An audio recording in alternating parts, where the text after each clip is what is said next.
Gas की कालाबाजारी को लेकर के 222 लोगों पर एफआईआर, 17 गिरफ्तार।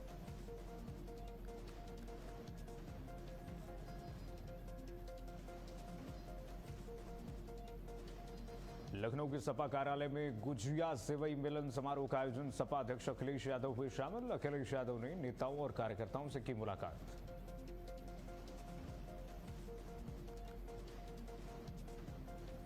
यूपी के आईएएस अधिकारी रिंकू सिंह राही ने राष्ट्रपति को पत्र लिख करके दिया इस्तीफा। सिस्टम पर आईएएस ने लगाया बड़ा आरोप। नो पोस्टिंग से नाराज होकर के दिया इस्तीफा।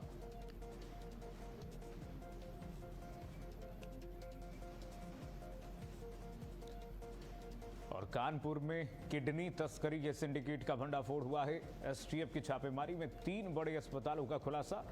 हिरासत में लिए गए दंपत्ति डॉक्टर।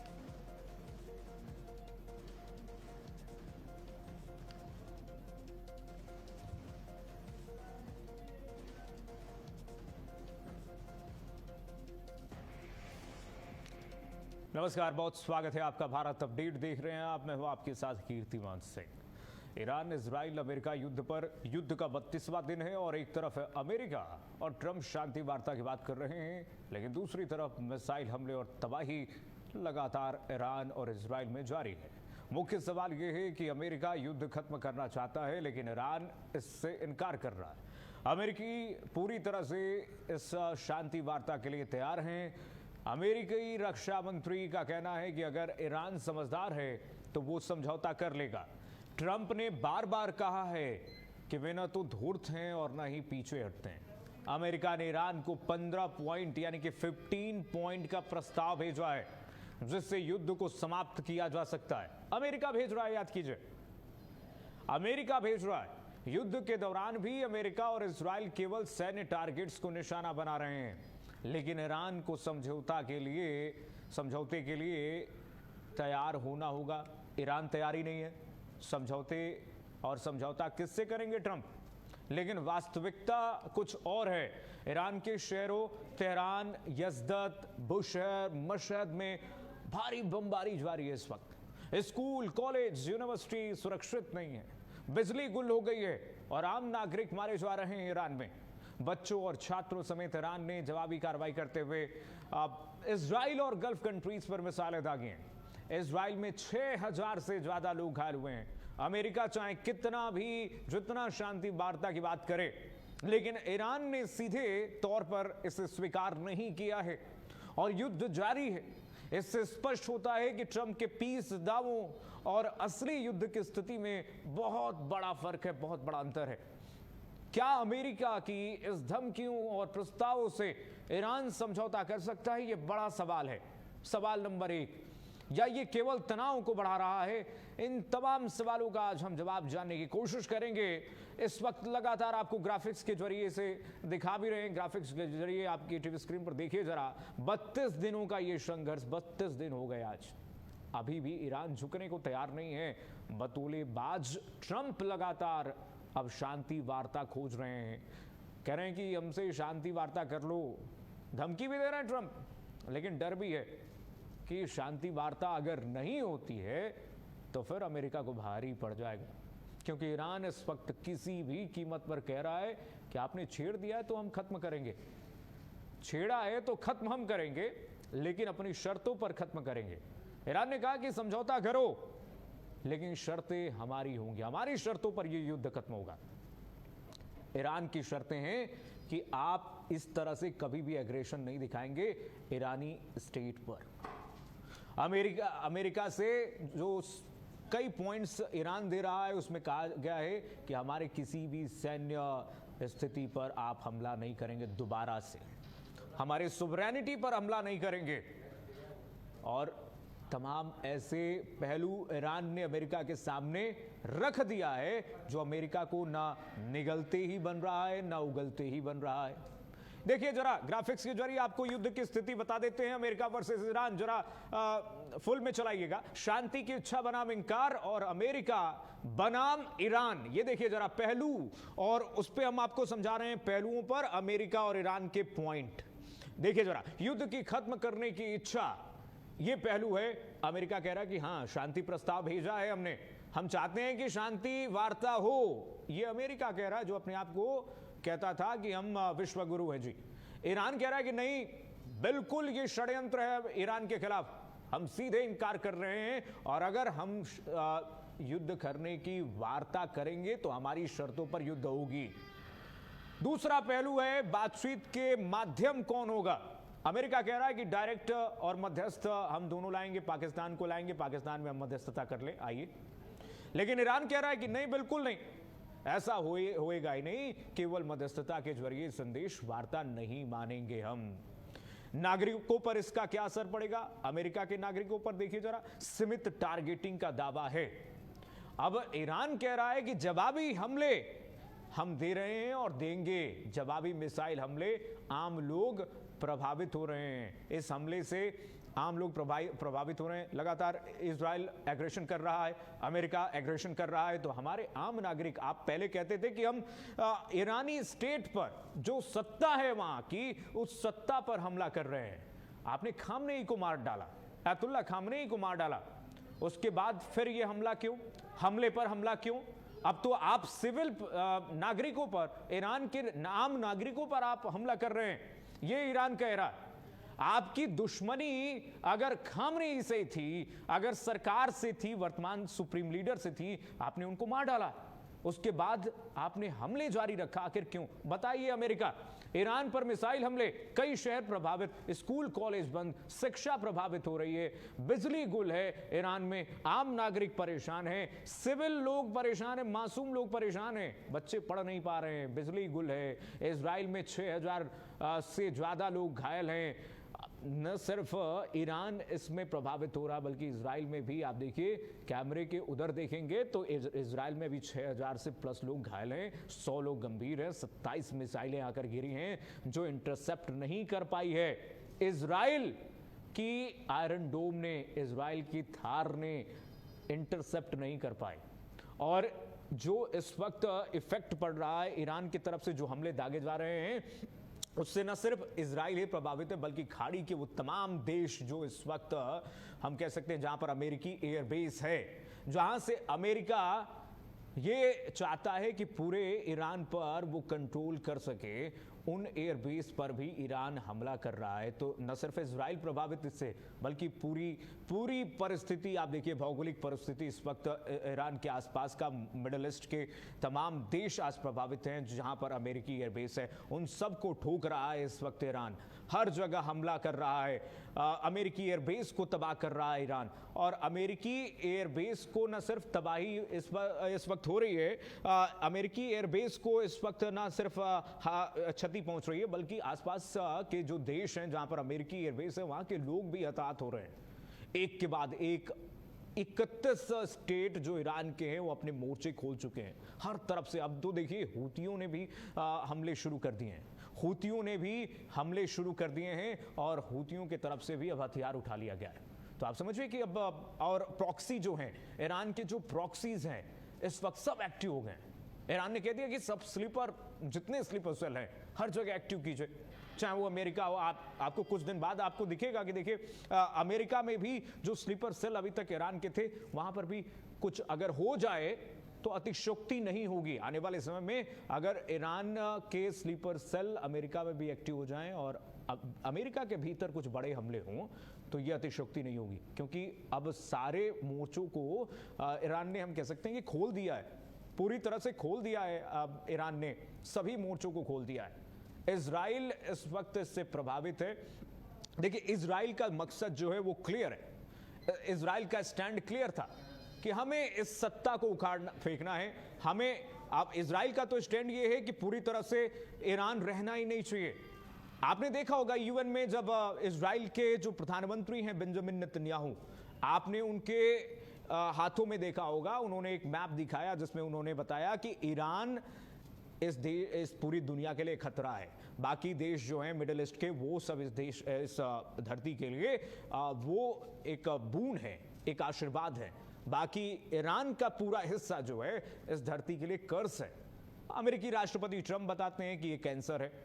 ऐसे में अब अमेरिकी राष्ट्रपति डोनाल्ड ट्रंप पहले तो 5 दिन का आप देखते हैं कि वो टाइम देते हैं कि 5 दिन का टाइम हम दे रहे हैं, इसमें शांति वार्ता कर लीजिए। उसके बाद ये डेट एक्सटेंड होता जाता है और अब 15 पॉइंट टेबल पर रख चुके हैं अमेरिकी राष्ट्रपति ट्रंप। अमेरिकी राष्ट्रपति ट्रंप को भी पता चल गया है कि ईरान वेनेजुला नहीं है, ईरान पाकिस्तान नहीं है, ईरान श्रीलंका नहीं है, ईरान बांग्लादेश नहीं है कि आप जैसे चाहेंगे वैसे वहां की सरकार सत्ता को उखाड़ फेंकेंगे। ईरान में वैसा नहीं हो सकता जैसा कि वेनेजुला में आपने किया, ईरान ने पहले स्पष्ट किया है। और ईरान में ऐसा इसलिए भी नहीं हो सकता है क्योंकि ईरान की भौगोलिक स्थिति बहुत अलग है। ईरान की पारिस्थितिक स्थिति को आप देखिएगा, स्ट्रैटेजिक तरीके से वो बहुत अलग है। भौगोलिक स्थिति ईरान की बहुत अलग है, वेनेजुला। और देखिए, इंटरेस्ट है इस वक्त अमेरिका का, और सिर्फ इंटरेस्ट के लिए अमेरिका काम कर रहा है, चाहे वो ऑयल के लिए हो, चाहे वो हथियार बेचना हो, और हर जगह से अमेरिका अपने इंटरेस्ट को देखता है। लेकिन इस इंटरेस्ट में अमेरिका इस बार बुरा फंसा है, बहुत बुरा फंसा है। अमेरिका अपने ही जाल में फंस चुका है। हमारे साथ मेहमान जुड़ रहे हैं, मेहमानों से आपका परिचय कराएंगे। जरा नाम दीजिएगा मेहमानों का स्क्रीन पर, और मेहमानों से परिचय कराएंगे। देखिए किस तरह से विनाशक गूंज है इस वक्त चारों तरफ मिडिल ईस्ट में, वो दिख रहा है, मिडिल ईस्ट में दिख रहा है। और हमारे साथ इस वक्त इंटेलेक्चुअल मेहमान हमारे साथ जुड़ गए हैं, बहुत दिलचस्प पैनल हमारे साथ जुड़ रहा है। हमारे साथ अब मेजर अली शाह जुड़ रहे हैं, कल भी हम सर के साथ चर्चा कर रहे थे। मेजर अली शाह, बहुत स्वागत है आपका। सबसे पहले सर आपके पास ही मैं आऊँगा, उसके बाद अन्य गेस्ट का मैं रुख करूँगा जो हमारे इस वक्त दिलचस्प और इंटेलेक्चुअल गेस्ट हमारे साथ जुड़े हैं, उनसे जानने की कोशिश करेंगे कि क्या स्थिति इस वक्त उत्पन्न हो रही है। मेजर अली शाह सर, आपके पास ही मैं जानना चाहूँगा आकर के कि सर इस वक्त पूरी स्थिति आप कैसे देख रहे हैं, और जो विनाशक गूंज चारों तरफ दिख रही है, इस बीच में अमेरिकी राष्ट्रपति ट्रंप 15 पॉइंट्स करार लेकर आए हैं, टेबल्स पर रख रहे हैं। ये 15 पॉइंट क्या संकेत देता है? अमेरिका अपने जाल में इस वक्त फंसता हुआ नजर आ रहा है। आपने बिल्कुल 100% दुरुस्त फरमाया है, अपने ही जाल में खुद फंस गया है अमेरिका। अब समझ में नहीं आ रहा, अब मैं फंस तो गया हूं जी, निकलूं कैसे यहां से? अरे भाई, दो दोस्त हैं, वो मधुमक्खी के छत्ते पे पत्थर मारते हैं। एक बोलता है भैया मैंने पत्थर नहीं मारा, भैया मैं तो मिट्टी फेंकी बस, केवल मिट्टी तो इतनी भारी नहीं थी, मैंने पत्थर मारा, पत्थर मार के भाग गया। मैंने मिट्टी मारी तो मेरे को क्यों मधुमक्खी आगे काटी हुई? तो यही बात है, बिल्कुल अमेरिका यही बात में बिल्कुल बुरी तरीके से फंस चुका है। और अमेरिका और ईरान के अगर आप रिश्ते, अगर आप इतिहास निकाल देखें तो बहुत ही अच्छे थे एक टाइम पे। बल्कि 1953 में मोहम्मद मुस्तफा को प्रधानमंत्री, जिन्होंने ऑयल रिजर्व्स के ऊपर पूरी ऑयल एजेंसीज को नेशनलाइज किया, ऑयल रिजर्व्स को नेशनलाइज करने के बाद 1953 में CIA ने एक रेवोल्यूशन करी ईरान के अंदर, जहां पर अपने मर्जी का आदमी बिठा दिया और मोहम्मद मुस्तफा को हटा दिया।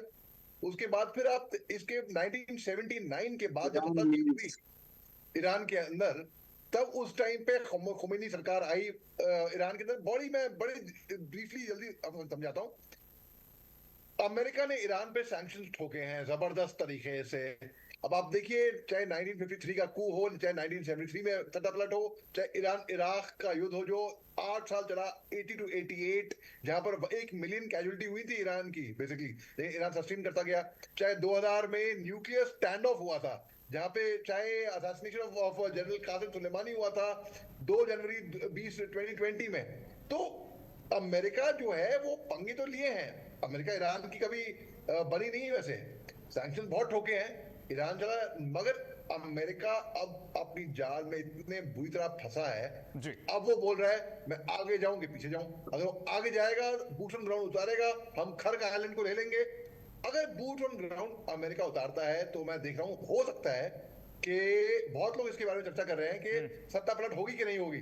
घातक कमांडोज उतारने की बात हो रही है सर, घातक कमांडोज उतार रहा है जी, बिल्कुल। देखिए, अगर वो बूट ऑन ग्राउंड उतारता है तो सत्ता पलट हो सकती है, लेकिन ईरान की नहीं होगी, फिर अमेरिका की होगी, क्योंकि फिर वो मार खाएगा जितने बूट ऑन ग्राउंड उतारे। क्योंकि ईरान की आप अगर ज्योग्राफिकल लोकेशन समझेंगे ना, एक केले की तरह है। वो कटोरी की तरह है, चारों तरफ से घिरा हुआ है वो चट्टानों से। कोई भी, कहां तो कमांडो हो, मरून बेरे हो, कोई सा भी बेरे हो, अरे वो आ जाए वहां पे मार खाएगा। तो अमेरिका बुरी तरीके से मकड़ी के जाल में फंस चुका है। ठीक है सर, हमारे साथ यूके देवनाथ जी जुड़े हुए हैं, रिटायर्ड ग्रुप कैप्टन। सर बहुत स्वागत है आपका। और मुझे लगता है कि आज की चर्चा जो है आप लोगों के साथ करके बहुत ही हमारे दर्शकों को भी इसका लाभ पहुंचेगा और जानकारी मिलेगी। हमारे साथ retired lieutenant colonel Himanshi Singh ji जुड़ी हैं। मैम आपका बहुत स्वागत है। और सबसे पहले सर आपके पास ही आऊँगा यूके देवनाथ सर। सर जैसा कि मेजर अली शाह कह रहे थे कि देखिए अमेरिका अपनी जाल में फंसा हुआ है, ट्रैप में फंसा हुआ है। अमेरिका इस परिस्थिति में है, ना अमेरिका को निगलती बन रहा है, ना अमेरिका उसको पचा ही पा रहा है। किसी भी स्थिति में अमेरिका के लिए विन विन सिचुएशन नहीं दिख रहा सर।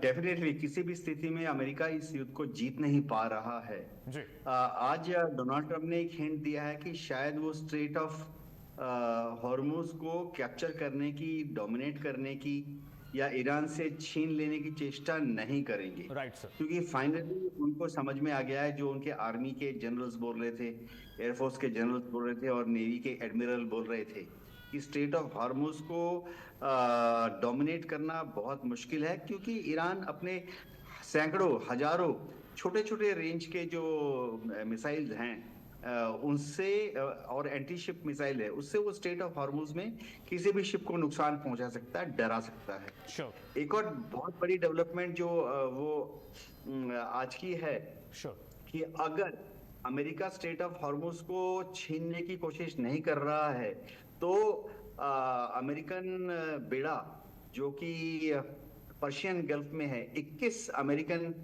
शिप्स वहां पर हैं, वो कैसे स्ट्रेट ऑफ हॉर्मुज को क्रॉस करके अरब सागर में आएंगी, हिंद महासागर में जाएंगी या अमेरिका वापस जाएंगी? नहीं जा पाएंगी, वो बॉटल्ड हो गई हैं वहां पर। तीसरी चीज है कि अगर अमेरिका स्ट्रेट ऑफ हॉर्मुज को छीनने की कोशिश नहीं करेगा तो अमेरिका का जो इतने बड़े बड़े एयरक्राफ्ट कैरियर, अमेरिका के जो फ्रिगेट्स हैं जो अरब सागर में घूम रहे हैं, ओमान की खाड़ी की तरफ आने की कोशिश कर रहे हैं, INS USS ट्रिपोली का नाम हम हर रोज सुन रहे हैं 2500 मेरीन कमांडो के साथ, वो अगर स्ट्रेट ऑफ हॉर्मुज नहीं क्रॉस कर रहे हैं तो फिर पर्शियन गल्फ में कैसे आएंगे? नहीं आ पाएंगे। तो सबसे बड़ी बात है, इसका नेट रिजल्ट क्या है कि इतने दिन से हम सोच रहे थे कि शायद ये मेरीन कमांडो आने पर खड़ग द्वीप पर हमला करेंगे। तो खड़ग द्वीप पर कैसे हमला करेंगे अगर इनके एम्फीबियस शिप्स जो हैं वो उत्तरी अरब सागर में फंसे हुए हैं और मेरीन कमांडो वहीं पे बैठे हुए हैं, सनबेदिंग कर रहे हैं। हूती भी तो हैं और भी प्रॉक्सीज भी तो हैं ईरान के। इसमें कोई शक नहीं है कि हूती जो है लास्ट ग्रुप का इक्का रखा हुआ है ईरान ने। उन्होंने एक सिंबॉलिक जेस्चर के हिसाब से एक आध रॉकेट मिसाइल फायर किए हैं पिछले 1-2 दिन में, दिखाने के लिए कि वो क्या कर सकते हैं। देखिए वो बहुत कुछ कर सकते हैं। जैसे हम जानते हैं कि एशिया का सारा एक्सपोर्ट जो है वो लाल सागर के द्वारा सुएज कैनल से होते हुए यूरोप की तरफ जाता है। यूरोप का कच्चा तेल भी जब वो निकलता है या निकलेगा भविष्य में पर्शियन गल्फ से, तो वो अडन की खाड़ी से घूमकर लाल सागर से होकर जाएगा यूरोप की तरफ, भूमध्य सागर होकर सारा जो है बॉटलनेक आ जाएगा। तो अभी फिलहाल अमेरिका एक बैकफुट में लग रहा है। लग रहा है कि बहुत जल्दी डोनाल्ड ट्रंप को ऐसे बोलना पड़ेगा, हम जीत गए, हमने ईरान को बहुत नुकसान पहुंचा गया, बॉम्बिंग खत्म। और उसमें कोई शक नहीं है कि सर अमेरिकी राष्ट्रपति ट्रंप बड़बोलेपन है और वो बोल भी सकते हैं, इसमें कोई शक नहीं कि वो बहुत जल्दी बोल भी देंगे कि हम जीत गए। उसके बाद अपनी जनता के बीच में ये दिखाएंगे कि भाई हमारी विन हो गई, हम जीत चुके हैं। उसके बाद उनको मिड टर्म इलेक्शन में भी जाना है, ऐसे में वो इस तरीके से करेंगे ही, बोलेंगे ही, उसका प्रभाव उन पर पड़ता हुआ दिखाई देगा, ये समय की बात है। हिमांशी मैम के पास मैं जाना चाहूँगा। हिमांशी मैम जरा समझाइए पूरी स्थिति को 360 डिग्री। क्या ये पीस टैक्टिक्स जो अमेरिकी राष्ट्रपति द्वारा, अमेरिका द्वारा की जा रही है, ये काम आने वाली है इस परिस्थिति में या फिर ये शिगुफा है ट्रंप का? नमस्कार, जय हिंद कीर्तिमान। देखिए, अगर हम ईरान को समझते हैं तो ईरान जो है एक थियोक्रेटिक डेमोक्रेसी है, और पूरे विश्व में अगर सबसे ज्यादा पढ़े लिखे पीएचडी सांसद अगर कहीं मिलते हैं तो वो ईरान में मिलते हैं। और उनका सबसे बड़ा जो स्ट्रॉन्ग पॉइंट है वो उनकी मिलिट्री नहीं है, वो उनकी मानसिकता है कि जब आप इंटेलेक्चुअली चीजों को समझते हैं तो आपको पता होता है कि आपने मिसाइलें कब दागनी है, आपने हॉर्मुज की नस कब दबानी है, आपने लाल सागर में हुतीज को कब खड़ा करना है, और आपको एग्जैक्टली पता होता है कि सामने वाले का ब्रेकिंग पॉइंट क्या है, क्योंकि आप इन चीजों को बहुत ही विस्तार से स्टडी कर रहे होते हैं। कहीं ना कहीं जो उनका विश्लेषण है इस पूरी घटनाक्रम को लेके, इस पूरे युद्ध को लेके, वो बहुत ज्यादा विस्तृत है। और इसीलिए देखिए, आप जितने मर्जी मिसाइलें दाग रहे हैं, आप उनको जो भी कह रहे हैं कि हमने अभी पीस टॉक कर रहे हैं, हम ये कर रहे हैं, हम वो कर रहे हैं, वो आपकी किसी जाल में नहीं फंस रहे हैं। और कहीं ना कहीं वो एक चीज पे बहुत कायम है कि उनको शांति तो चाहिए, लेकिन अपना आत्मसम्मान है उसको वो इंटैक्ट रखना चाहते हैं। वो जानते हैं कि अमेरिका की शर्तें अगर वो मानते हैं तो कहीं ना कहीं वो सेल्फ रिस्पेक्ट पे कॉम्प्रोमाइज करेंगे, that they will never do it. और देखिए 20% तो उन्होंने रोक दिया आपके हॉर्मुज में, 12% आपकी क्षमता है लाल सागर में रोकने की, क्योंकि हुतीज जो हैं जहां पर बैठे हुए, उन्होंने ऑलरेडी इजराइल के जो इलियाट है उनका बंदरगाह की तरफ, उस तरफ उन्होंने मिसाइलें दागनी शुरू कर दी हैं। तो 32% आप विश्व का जो न सिर्फ तेल है बल्कि पूरी सप्लाई लाइन है उसको कंट्रोल कर सकते हैं। Correct. अब जब जहाज केप ऑफ गुड होप से घूम के आएंगे तो 20 दिन एक्स्ट्रा लगेंगे, 300% ऑलरेडी चीजें महंगी हो जाएंगी, क्योंकि आप तेल का खर्चा निकालेंगे, आप इंश्योरेंस देंगे, आप उतने डेज का कैलकुलेशन। सो अल्टीमेटली ये जो इकोनॉमिक्स है वो पूरे विश्व को बहुत भारी पड़ेगी। और जहां तक हथियारों की बात है, Right. तो देखिए ये standing military power middle east में है, उसके अपने प्रोडक्शन इतने ज्यादा है, वो इजराइल की तरह अमेरिका से हथियार नहीं खरीद रहा है। और अमेरिका की भले ही कैपेबिलिटी बहुत ज्यादा हो, लेकिन आप शत्रु को जब तक ठीक से नहीं समझेंगे, उनकी स्ट्रैटेजी नहीं स्टडी करेंगे, तो आप कहीं नहीं जीत पाएंगे। और ईरान क्या कर रहा था, देखिए इतने समय से उसने 20 साल से स्टडी कर रहा था। 20 साल नहीं, 20 साल नहीं, 20 साल नहीं, 79 से ईरान न्यू कि America is going to come back. 8 साल तो वो 1980 से 88 तक तो इराक के साथ युद्ध में रहा है। फिर जब अमेरिका ने इराक युद्ध किया है, गल्फ वॉर किया है, उसको एग्जैक्टली पता था कि इनकी स्ट्रैटेजी क्या है। सो आपने अपने पत्ते पहले से खोल के टेबल पे रखे हुए थे। और एवरीवन नोज ट्रम्प कि जो ये कहते हैं वो कभी नहीं करते हैं। और दूसरी तरफ देखिए कि ईरान चिट्ठी लिख लिख के सिस्टमैटिकली बता रहा है कि अगर हमारे साथ आप ये करेंगे तो हम ये करेंगे। So somewhere they have so much of clarity in not just vision but also the execution. तो ये चीज उनको कहीं ना कहीं इस समय वॉर में सब पे भारी पड़ते हुए दिखा रही है। तो मेरा विश्लेषण ये है कि देखिए, आप शत्रु से जीत सकते हैं अगर आप मिलिट्री माइट हैं, लेकिन अगर शत्रु आपका भले ही कमजोर हो लेकिन उसकी स्ट्रैटेजी मजबूत हो तो आप उसको नहीं भेज सकते हैं। तो this is exactly what I feel Iran is doing. Right ji Kirtiman, बिल्कुल मैम, हिमांशु मैम आपने बिल्कुल सही दुरुस्त फरमाया। और मेजर शाह, ईरान अमेरिका की शर्तों को माने क्यों? क्योंकि इसमें तो अमेरिका की विन विन सिचुएशन है। सारी जो अभी इस वक्त शर्तें रखी जा रही हैं अमेरिका की तरफ से, वो तो अमेरिका की ही शर्त हो गई, फिर ईरान को क्या मिला? फिर शर्तें, मुझे लगता नहीं कि कोई भी, ना अमेरिका ईरान की शर्तें मानेगा ना ईरान अमेरिका की शर्तें मानेगा। राइट, बयानबाजी होगी तो रहेगी कि भाई हम बात करने को तैयार हैं, हम हथियार डालने को तैयार हैं, हम शांति के तैयार हैं, ये हमारी शर्तें हैं। ना भैया, बिल्कुल। आपको बताऊं, मैं 1980 में अमेरिका का सबसे ज्यादा फेल्ड ऑपरेशन, बल्कि अमेरिका ही क्यों, पूरी दुनिया का सबसे बड़ा फेल्ड ऑपरेशन, एक मिलिट्री ऑपरेशन चलाया था अमेरिका ने ईरान के ही अगेंस्ट बेसिकली। जब 1980 में ईरान के जो युवा पीढ़ी थी ना, उन्होंने अमेरिकन एम्बेसी को स्टॉर्म किया था और 52 प्रिजनर्स लिए थे, बंधक लिए थे, डिप्लोमैट्स। उनको अब टॉक्स फेल हो गई, उनको छुड़ाने के लिए अमेरिका से 8 हेलीकॉप्टर जाते हैं, चिनूक। आप यकीन मानेंगे, एक भी हेलीकॉप्टर ईरान से वापस अमेरिका नहीं जाता है, उनमें से 8 हेलीकॉप्टर में से। अभी भी तो देखिए F-16 गिर गए और अमेरिका लगातार नकार कर रहा है इससे, मतलब डिसएग्री कर रहा है। जी, रोनाल्ड रेगन ये अपना जिमी कार्टर प्रेसिडेंट थे। रोनाल्ड रेगन की सत्ता आई फिर 1981 में। तब जिमी कार्टर ने बताया कि क्योंकि फेल्ड ऑपरेशन रहा, आप यकीन मानिए उनका एक हेलीकॉप्टर भी और उनका एक फिक्स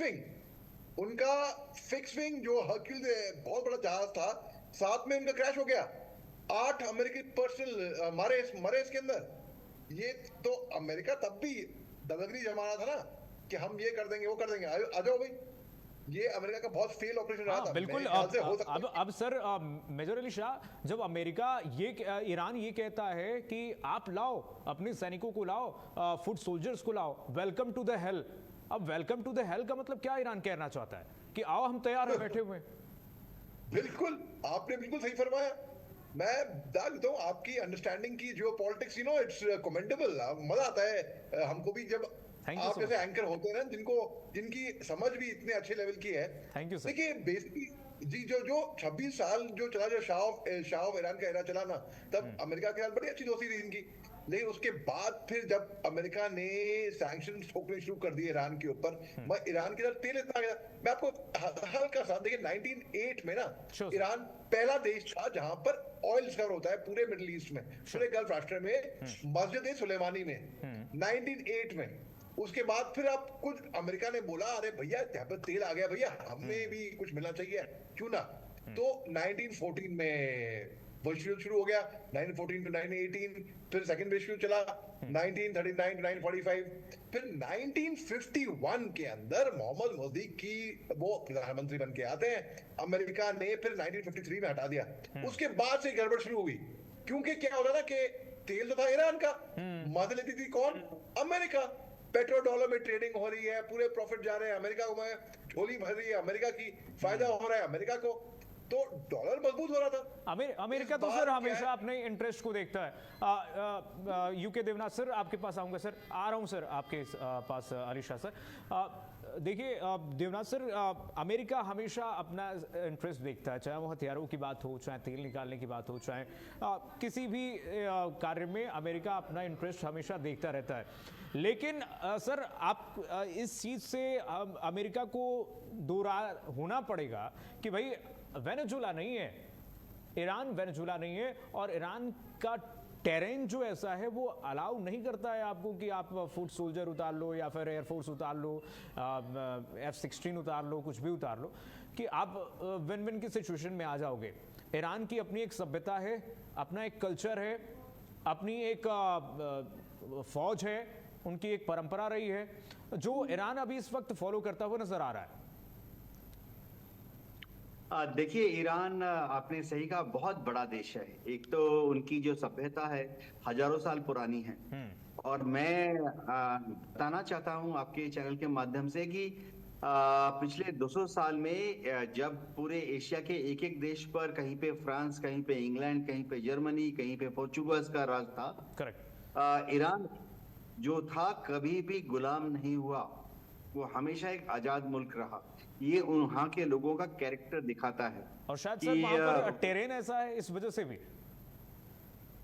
डेफिनेटली ईरान का जो टेरेन है, जो ज्योग्राफी है, डिफेंडर्स के लिए बहुत सूटेबल है। डिफेंडर्स के पास हल्के लाइट मशीन गन हो, हैवी मशीन गन हो, 2-4 एंटी टैंक वेपन्स हो, डिफेंडर्स वहां बड़ी आसानी से डिफेंड कर सकते हैं।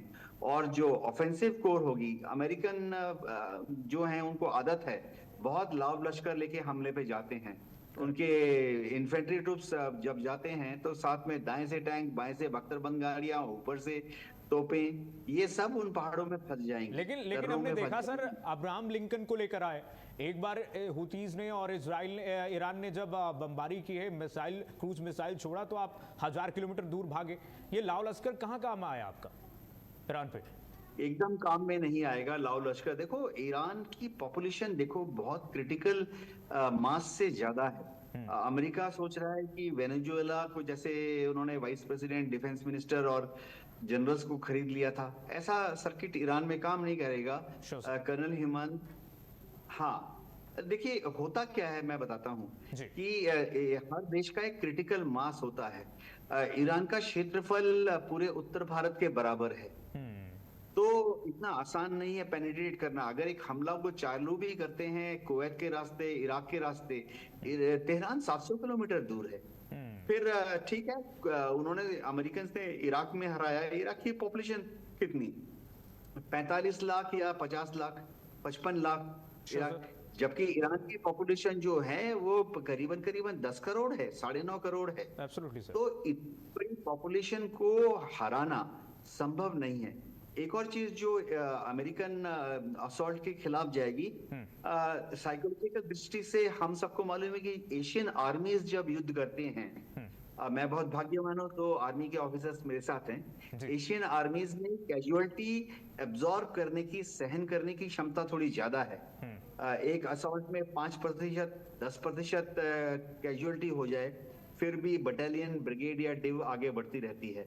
ऐसा वेस्टर्न आर्मीज में नहीं है, खासतौर से अमेरिकन आर्मी में नहीं है। एक असॉल्ट में जैसे उनकी एट्रिशन रेट 1%, 2% होती है, तो ऊपर से ही हुक्म आ जाता है कि अब इस हमले को बंद करो और 10 किलोमीटर पीछे लौटाओ।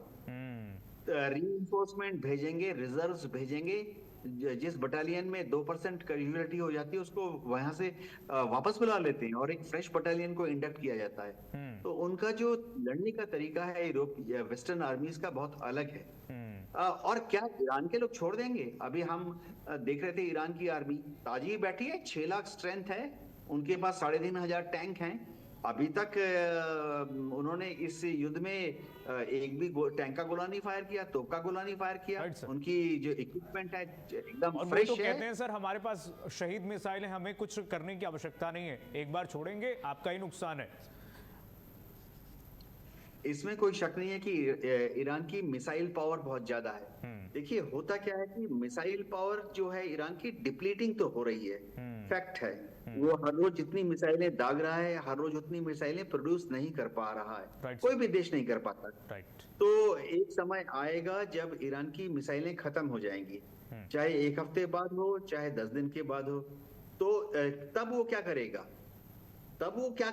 वो वही करेगा जो कि अभी मैं डिस्क्राइब कर रहा है। बोलेगा ठीक है, हम तो आराम से बैठे हैं, किसकी हिम्मत है घुसो ईरान के अंदर, किसकी हिम्मत है अपने ब्रिगेड को, डिवीजन को या कोर को बढ़ाओ तेहरान की तरफ, देखते हैं। 10 लाख की उन्होंने प्राइवेट मिलिशिया अभी मोबिलाइज कर दी है, और 10 लाख की जो मिलिशिया मोबिलाइज की है, आप हैरान हो जाएंगे कि उनको हथियार नहीं है देने के लिए। वो लड़ेंगे कैसे? मैं बताता हूँ कैसे लड़ेंगे। सब 14 साल, 16 साल, 18 साल के बच्चे हैं, इनके हाथ में डंडे दे देंगे। और मैं आपको यकीन दिलाना सर, मरता क्या ना करता।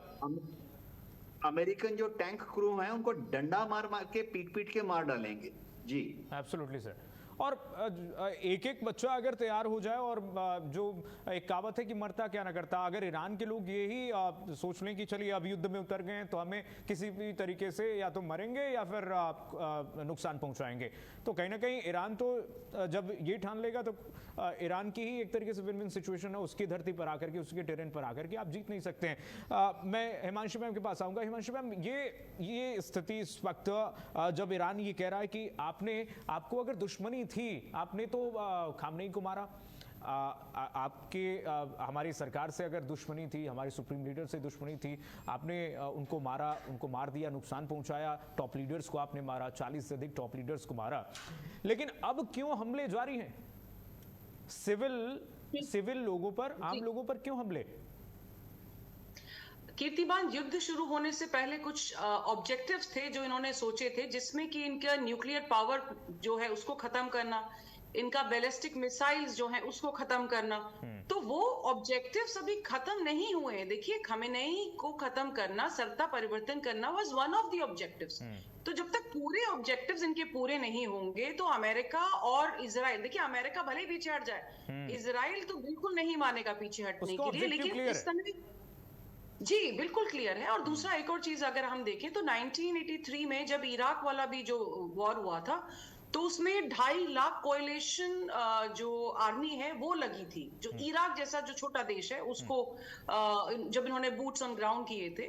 लेकिन अगर हम ईरान को देखें तो देखिए, जगरोज जो है इट्स अ नेचुरल फोर्ट्रेस। ठीक है, और दूसरी तरफ आईआरजीसी ने जो ब्लॉकेड की हुई है, उनके पास न सिर्फ मरीन माइंस हैं, उनके पास में मरीन मिसाइलें भी हैं, और मरीन मिसाइलें फास्ट अटैक बोट जो हैं उनको पावर देती हैं कि उनका, देखिए अभी सबसे बड़ी जो चीज जो अमेरिका की तरफ से हो रही है कि it is trying to encroach, जिसको बोलते हैं हम EEZ, एक्सक्लूसिव इकोनॉमिक जोन।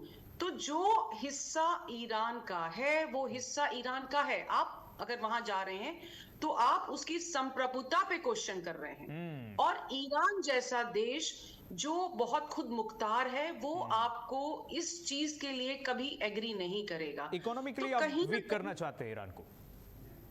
आपने 12,700 सैंक्शंस तो बरसों से लगा रखे हैं, आप कितना वीक करेंगे? और अगर वो इतने समय से नहीं झुका है तो कहीं ना कहीं उसके पास आपके इस मेज को तोड़ने के लिए कोई ना कोई चाल तो रही होगी।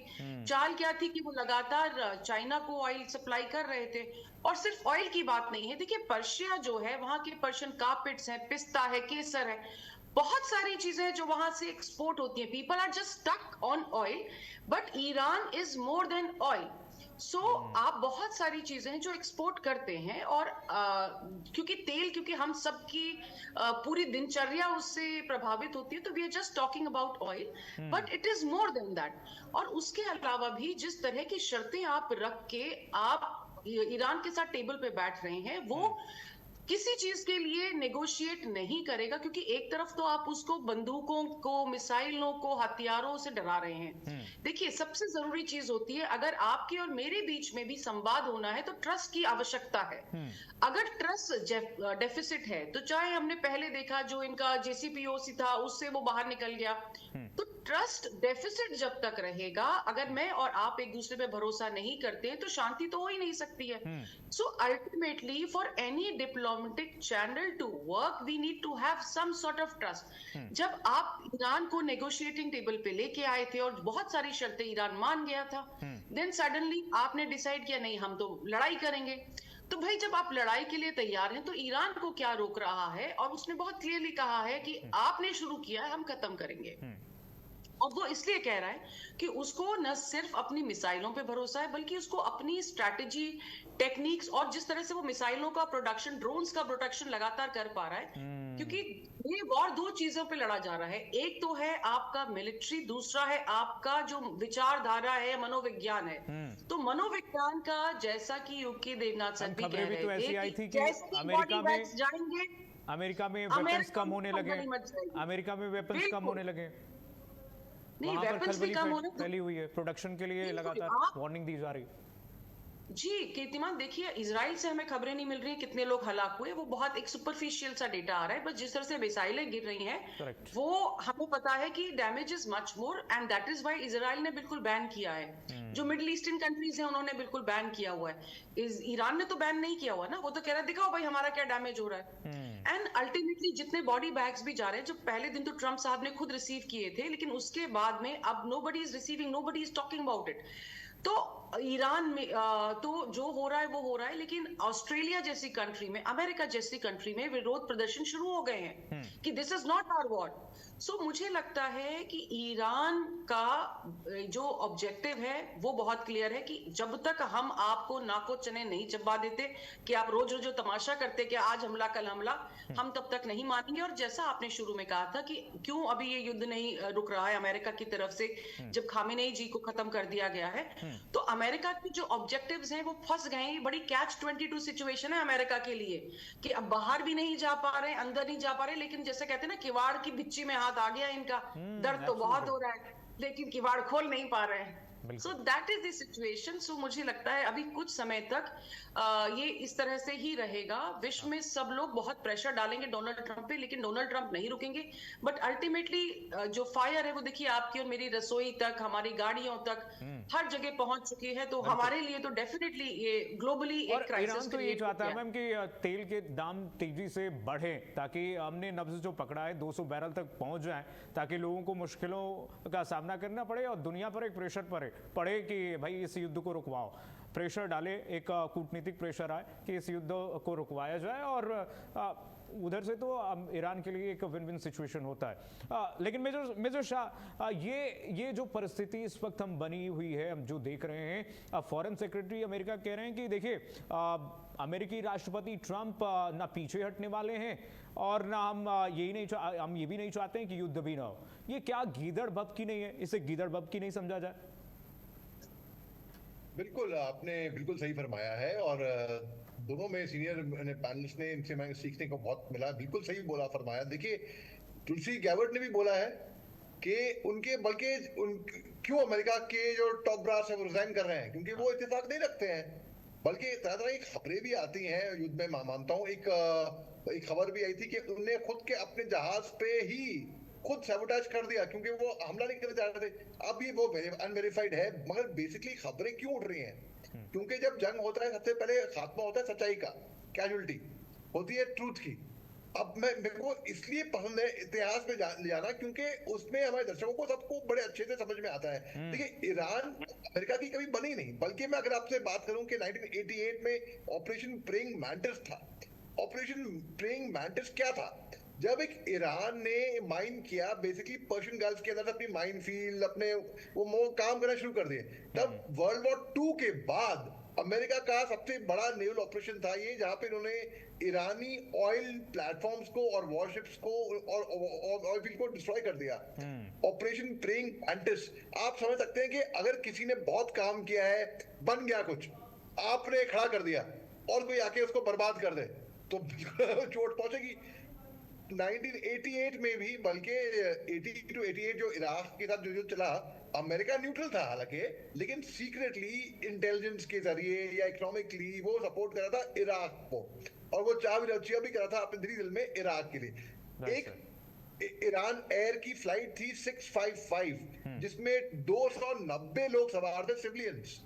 अमेरिका की नेवी ने गलती से ही, बोलते हैं वो, गलती से इस जहाज को उड़ा दिया और एक भी सर्वाइवर नहीं बचा। पूरे 290 लोग इसमें मर गए। लेकिन बाद में देखिए, आप 2002 से देखो अब तक जो भी न्यूक्लियर टेंशन इनके बीच में हुई है, एक्सिस ऑफ इविल 2002 में, लेकिन बहुत सारी कॉपरेशन के बाद अमेरिका घुस चुकी थी अफगानिस्तान के अंदर तालिबान से लड़ने के लिए। प्रेसिडेंट जॉर्ज बुश ने जब भेजा था वहां पे अपने सैनिकों को, एक्सिस ऑफ इविल इन्हें ईरान की तरफ को अपने वहां से जारी कर दिए। एक बहुत अहम बात मेरे को अभी याद आती है, वो थी न्यूक्लियर डील हुई थी 2015 की, जो कि JCPOA। JCPOA क्या है? ये बहुत अहम बात है, बहुत इंपॉर्टेंट बात है ये। Joint comprehensive plan of action. ये ईरान की न्यूक्लियर डील थी।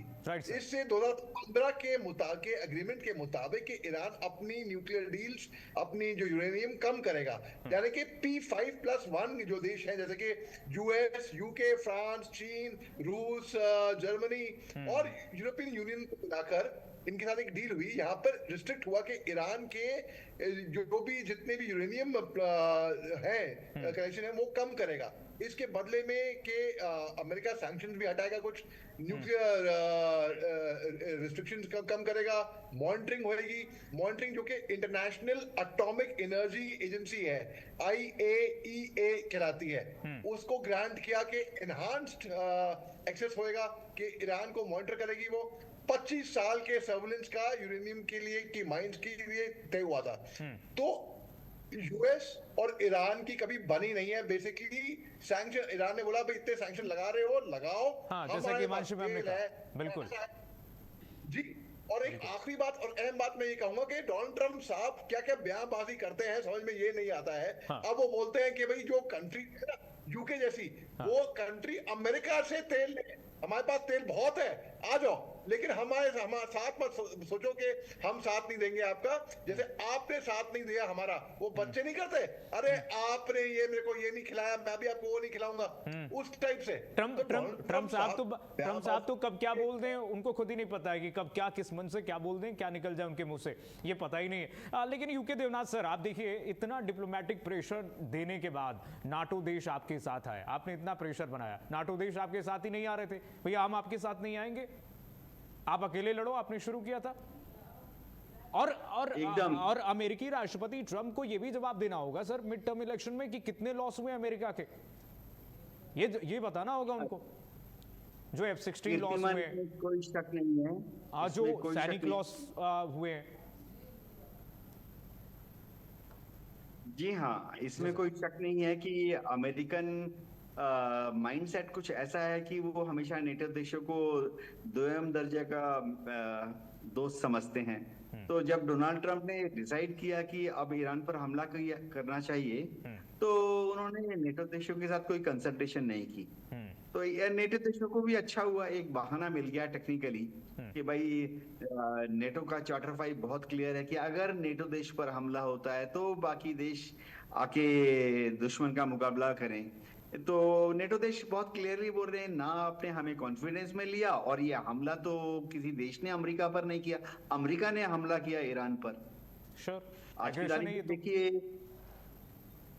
जी, आज की तारीख में देख लीजिए, स्पेन ने अपना एयर स्पेस बंद कर दिया, फ्रांस ने एयर स्पेस बंद कर दिया, इटाली ने एयर स्पेस बंद कर दिया, स्विट्जरलैंड ने एयर स्पेस बंद कर दिया।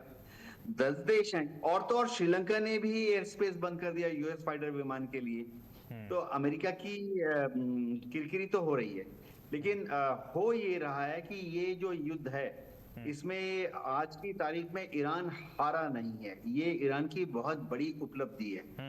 एज ए मिलिट्री मैन, मेरे ख्याल से ईरान की जो फौजें हैं, उनकी जो लीडरशिप है और जिस तरह से उन्होंने युद्ध लड़ा है, मेरे ख्याल से 10 में से 10 नंबर हम ईरान को दे सकते हैं। मैं सही या गलत का आकलन नहीं कर रहा हूँ। और अमेरिका, ये युद्ध जाहिर बात है अमेरिका और इजराइल हार नहीं सकते, क्योंकि बहुत बड़ी शक्तियां हैं। इसमें रूस और चीन को भी हम क्रेडिट दे सकते हैं जो साथ दे रहे हैं अभी ईरान के, इनडायरेक्टली ही अगर हम देखें तो। हाँ, इसमें कोई शक नहीं है। देखिए, रूस तो मदद दे रही रहा है, 28 फरवरी तक तो मदद दे ही रहा था। रोज उनके एयरक्राफ्ट बड़े बड़े एंटोनोव 124 आके लैंड कर रहे थे, कभी मिसाइल लाते थे, कभी रॉकेट्स और मिसाइल्स का प्रोपेलेंट लेके आते थे। अभी भी रूस की सैटेलाइट्स जो हैं कॉस्मोस, या चाइनीज सैटेलाइट्स जो हैं, जो भी सीरीज है बेजू, वो जीपीएस सिग्नल दे रहे हैं ईरान की मिसाइल्स को। जिस एक्यूरेसी से ईरान की मिसाइलें हिट कर रही हैं टारगेट्स को, डेफिनेटली उसमें टर्मिनल गाइडेंस चाहिए। ये शुरुआती लॉन्च के बाद सब इनर्शियल गाइडेंस पे जाते हैं टारगेट की तरफ, लेकिन जब टारगेट से महज 100 किलोमीटर, 50 किलोमीटर, 20 किलोमीटर दूर हैं, तो उनको जीपीएस गाइडेंस से फाइनल करेक्शन चाहिए। लेकिन देखिए, उनकी लिमिटेशंस है। रूस तो यूक्रेन के युद्ध में नाक तक फंसा हुआ है। चाइना भी जो है, शी जिनपिंग बहुत क्लियर हैं कि उनका मेन ऑब्जेक्टिव क्या है उनके जीवन काल में, ताइवान का एकीकरण करना। तो वो पीएलए, आर्मी, नेवी, एयरफोर्स की पावर को इधर उधर दाएं बाएं डिसिपेट नहीं होने देंगे, कंसंट्रेट कर रहे हैं ईस्टर्न चाइना सी के ऊपर। लेकिन सर इसमें एक मेरा क्वेश्चन है कि क्या रशिया इस वक्त टफ नेगोशिएटर के रूप में उभरा है? रशिया अगर कहे कि आप यूक्रेन छोड़ो, हम भैया ईरान का साथ छोड़ेंगे। हाँ, इस तरह की थ्योरीज उछाली जा रही हैं। हाँ, कीर्तिमान, इस तरह की थ्योरीज उछाली जा रही हैं, लेकिन शायद वो ऑप्टिमिस्टिक लोगों की थ्योरी है। क्या वास्तव पॉलिटिक्स में ऐसा हो सकता है? ऐसा होना बहुत मुश्किल है। रूस यूक्रेन का इक्वेशन और कारण एकदम अलग है, बिल्कुल अलग है परिस्थिति। ठीक है, हिमांशु मैम के पास मैं जाऊंगा। सर आपके पास लौट रहा हूं तुरंत। हिमांशु मैम, इस वक्त जो ये सिचुएशन बनी हुई है, इसमें रूस और चीन की भूमिका, अगर हम देखें रशिया और चीन की भूमिका, इसको हम कैसे देख सकते हैं? और जो एक बड़बोलापन, जो हाइपोथेटिकल बयान उन्होंने अमेरिकी राष्ट्रपति ट्रंप ने ऑपरेशन सिंदूर के दौरान दिया था कि देखिए भाई, हमने भारत और पाकिस्तान का न्यूक्लियर वॉर खत्म करा दिया, ये करा दिया, वो करा दिया, लेकिन अब खुद अपने ट्रैप में यूएस राष्ट्रपति फंस गए हैं इसमें। अब अपना ही युद्ध नहीं समाप्त करवा पा रहे हैं, यानी कि बड़बोलापन उनका अभी समाप्त होते हुए दिख रहा है। कीर्तिमान, देखिए, बहुत सारे लोग जो हैं एक परसेप्शन क्रिएट करना चाहते हैं, और युद्ध में परसेप्शन मैटर करता है। उन्होंने सिर्फ हमारे लिए ही नहीं बोला, उन्होंने बहुत, अभी रिसेंट उनका बयान आया था कि मैंने ऑलमोस्ट 10 करोड़ लोगों को मरने से बचा लिया। करेक्ट। सो इट इज देखिए, युद्ध में एक और बहुत इंपॉर्टेंट चीज होती है। कुछ दिन पहले CIA की एक रिपोर्ट लीक हुई है। नाउ ये जो चीजें हैं, ये हमें समझना चाहिए कि लीक कौन करा रहा है, इसका मकसद क्या है और इसका एंड गेम क्या हो सकता है। तो ये बहुत सारी चीजें हैं। ट्रंप भी, क्योंकि उनको पता है कि वो अपने यहाँ एक तो एप्स्टीन फाइल्स में पड़े हुए हैं, दूसरा वो वेनेजुएला वाला जो हुआ था उसके बाद भी उनकी विश्व में बहुत किरकिरी हुई है, यूक्रेन रशिया वॉर में वो कुछ करवा नहीं पाए। तो बहुत सारे फ्रंट्स पे जो चीजें उन्होंने बोली थी, बड़बोलेपन की वजह से फंस गए। टैरिफ्स में देखिए कितनी बुरी तरीके से फंसे कि कोर्ट ने उनको बता दिया कि भाई आपने गलत किया। Correct. So somewhere he is losing face, और वो फेस लूज करते जा रहे हैं। लेकिन उनको लगता है, या तो देखिए जो इनका इनर सर्कल है वो उनको ठीक से फीड नहीं कर रहा है, जो उनके पास जो इंफॉर्मेशन जाती है वो शायद इतनी ज्यादा फिल्टर हो जाती है कि वो रियलिटी और परसेप्शन दोनों में फर्क नहीं कर पाते। No doubt America is a big military power और इकोनॉमिक पावर है। पूरे विश्व को देखिए कहीं ना कहीं अमेरिका की तरफ देखना होता है, और इस समय जो डॉलर हेजिमनी डॉलर पे आना, बिल्कुल उसको जी, उसकी वजह से वो पूरे विश्व को कंट्रोल करते हैं। लेकिन ईरान ने क्या किया, देखिए जितने भी आप वेनेजुएला ले लीजिए, आप इराक ले लीजिए, या जो भी कंट्रीज हैं समवेयर जिनके ऊपर उन्होंने आक्रमण किया है, it has question the dollar hegemony. Now अगर अफगानिस्तान में आपने कुछ कर नहीं पाया, अफगानिस्तान में आपकी सेना वापस चली गई। नॉट जस्ट अफगानिस्तान, देखिए वियतनाम जैसे छोटी कंट्री ने इनको नाको चने चबा दिए। So America has been losing face everywhere. लेकिन the real point in question is the hegemony which is because of the dollar. अब अगर चाइना और ईरान अगर आपस में तेल का व्यापार करते हैं तो वो डॉलर को बाहर कर देते हैं। रूस अगर तेल का व्यापार कर रहा है तो वो डॉलर को आउट कर रहा है। तो कहीं ना कहीं जब आप डॉलर की हेजिमनी को क्वेश्चन करते हैं तो डोनाल्ड ट्रंप के लिए बहुत बड़ी ये बात हो जाती है। बिकॉज अल्टीमेटली जब तेल का व्यापार विश्व में शुरू हुआ था तो ये चीज निश्चित की गई थी कि जितना भी व्यापार होगा वो डॉलर्स में होगा, इसीलिए everyone needs dollar. Now when dollar में व्यापार करना जब कुछ देश बंद कर रहे हैं, जिसमें आपका चाइना है, रशिया है, ईरान है, so you are directly challenging the American economics. और ईरान का लंबा गेम यही है और चाइना का भी लंबा गेम यही है। एक्चुअली अगर हम जो भारत और पाकिस्तान में ऑपरेशन सिंदूर की भी जो हम बात कर रहे थे, तो इसमें India was not fighting against just Pakistan, it was the proxy of China. ऐसा नहीं कि सिर्फ अमेरिकन प्रॉक्सी है, वो चाइना का भी प्रॉक्सी है। एंड वी हैड सीन कि गिलगिट बाल्टिस्तान में उस समय इनके स्टेल्थ फाइट घूम रहे थे जो चाइना है, Turkey was sitting there. So somewhere अब जो पॉलिटिक्स बहुत जटिल है कीर्तिमान, और इसमें जो इस समय हम और आप डिस्कस कर रहे हैं, इसमें सबसे मेजर जो चीज है वो ये है कि चाइना अपना स्कोर सेटल कर रहा है अमेरिका के साथ में कि आपने वेनेजुएला से मेरा तेल बंद कर दिया। देखिए चाइनीज डिप्लोमेट तो वेनेजुएला में थे जब ये घटना हुई है, तो सो समवेयर आपने उनको क्वेश्चन किया है कि भाई हम तो आपको कुछ समझते ही नहीं, आप बैठे रहिए यहाँ पे, हम तो ले गए प्रेसिडेंट को उठा के। तो और दूसरा उसके बाद में आपने 2 रशियन जो ऑयल टैंकर्स थे which was part of the shadow fleet, आपने उन पे कब्जा कर लिया। सो अमेरिका तो देखिए बहुत कोशिश कर रहा था कि इनकी बेइज्जती भर भर के करे, चाइना और रशिया की। अब उस बेइज्जती का बदला लेने का मौका इन दोनों के पास में है। और परोक्ष रूप में देखिए जो डिप्लोमेसी होती है उसमें एक बड़ी फाइन लाइन होती है, आप पीछे क्या कर रहे हैं और आप आगे क्या कर रहे हैं, उसमें बहुत फर्क होता है। आपको एक पब्लिक परसेप्शन मेंटेन करना है। तो ये दोनों कंट्रीज बहुत बेटर परसेप्शन की हम चाइना की ये चुप्पी क्या कहती है, चाइना की ये चुप्पी क्या कहती है? कहीं ताइवान को लेकर के कोई रणनीति तो नहीं बना रहा चाइना, इसलिए चुप है? इसको भी जरा समझिए। कीर्तिमान, China is taking notes this time. You have exposed yourself. America has exposed its weaknesses and strength. China is taking notes. देखिए जो सिलिकॉन शील्ड की हम अगर बात करें तो Taiwan is protected because of the silicon shield. Absolutely. And silicon shield का मतलब ये होता है कि देखिए पूरे विश्व में चाहे आपका मोबाइल फोन हो, चाहे आपका लैपटॉप हो, चाहे आपकी स्मार्ट कार्स हो, चाहे आपके जहाज हो, बिल्कुल हर चीज स्मार्ट चिप से चलती है और वो बनते हैं ताइवान में। अगर अमेरिका उस पे अगर हमला करता है, अमेरिकन एप्पल कंपनी से लेके उसकी मिसाइलें तक बंद हो जाएंगी। अगर चाइना हमला करता है तो चाइना भी सेम क्राइसिस फेस करेगा।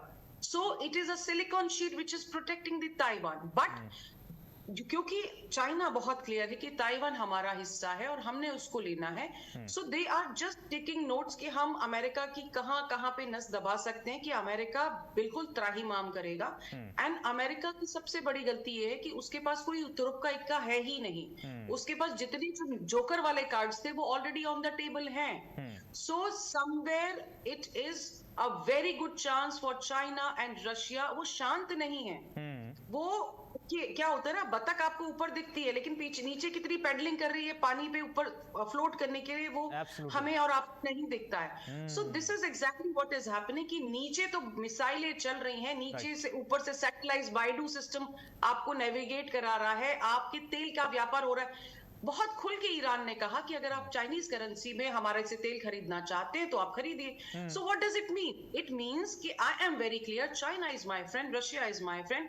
एंड चाइना क्यों तेल खरीद रहा है इस क्राइसिस के समय में? कि चाइना इज वेरी क्लियर कि भाई हम हेल्प कर रहे हैं लेकिन हम एक दायरे में रह के हेल्प कर रहे हैं जिसको आप क्वेश्चन नहीं कर सकते हैं। सो समवेयर थिंग्स आर, बिल्कुल। और चाइना की तो ये पॉलिसी रही है मैम कि आप दुनिया को दिखाओ कुछ और, करो कुछ और चाइना इस बात में बिलीव भी करता है, विस्तारवादी नीति है उसकी। मेजर शाह सर, आप से ये मैं समझना चाहूंगा कि जो लॉसेस हो रहे हैं इस वक्त, चाहे वो जियोपॉलिटिक्स की हम बात कर रहे थे, अभी हिमांशी मैम बता रही थी, जियोपॉलिटिक्स में हम देखें तो ईरान की तरफ से जो हमले किए जा रहे हैं डायरेक्ट इजराइल पर, इजराइल को तो बहुत मुश्किलों का सामना करना पड़ रहा है। अब 27 अगर आज ही की बात करें तो 27 मिसाइल दाग दी गई हैं और सब जाकर के गिरे हैं, एक भी ट्रैप नहीं कर पाया इजराइल। जियोपॉलिटिक्स के लिहाज से अमेरिका तो बहुत दूर है लेकिन फेस तो इस वक्त इजराइल कर रहा है। जी देखिए, इजराइल का एक भ्रम भी था, एक इमेज भी थी कि भाई टेक्नोलॉजी में बहुत आगे है, जो कि है भी। मैं भी ये मानता हूँ बहुत आगे है। लेकिन आप ये बताइए, जो 7 अक्टूबर की घटना है, जो हमस आए थे अंदर, जिसको मैं आतंकी घटना बोलता हूँ, सब बोलते हैं बेसिकली, क्योंकि बहुत मासूमों की, बेगुनाहों की जान गई थी इसमें। कि इतने सारे हमस के लोग अंदर कैसे आ गए? उनका आयरन डोम सिस्टम था ना, उससे आयरन डोम से अच्छा तो हमारा S-400 है। ऑपरेशन सिंदूर के टाइम पे तो हमने तो कितने पाकिस्तानी प्रोजेक्टाइल हमने इंटरसेप्ट कर रखे थे। अमेरिका पिछले साल 2025 में 12 दिन का युद्ध चला था, mid of last year. China भी एक्सपोज हो गया था उसमें, बिल्कुल ऑपरेशन सिंदूर के दौरान चाइना भी एक्सपोज हो गया था ऑपरेशन सिंदूर में। आप चाइना में तो पाकिस्तान को तो उनका एयर डिफेंस सिस्टम दिया था, हमने तो अंधा कर दिया पाकिस्तान को फट से। और जंग हारने के बाद माइंड यू, वो अपने आप को उनके chief of army staff, field marshal, जिसको हम फील्ड मार्शल बोलते हैं, बना दिया। वो भी पाकिस्तान आज की तारीख में मदस्ता कर रहा है भैया। मजाक की बात है कि नहीं है?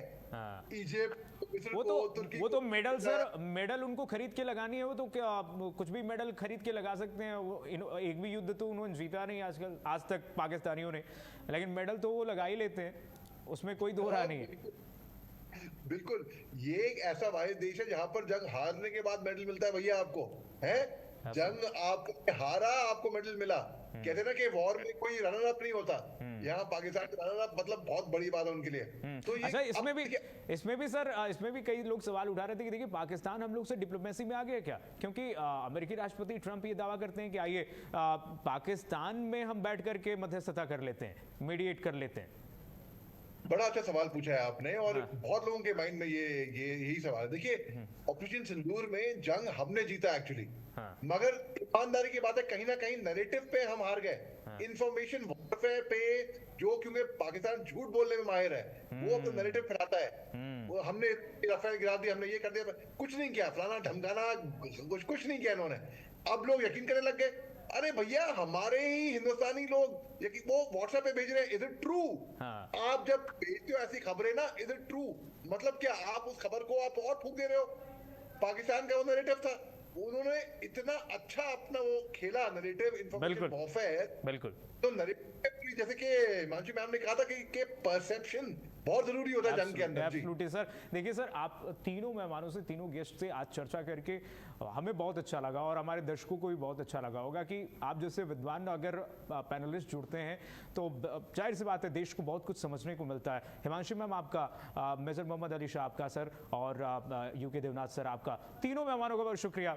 आपने इतने सिंप्लीफाई करके बताया इस पूरी सिचुएशन को कि जनता जो हमारे दर्शक देख रहे होंगे भारत अपडेट के, उनको बहुत कुछ जानने को मिला होगा। बहुत शुक्रिया डिबेट में आने के लिए सर आप लोगों का। और फिलहाल के लिए बस इतना ही, खबरें लगातार जारी।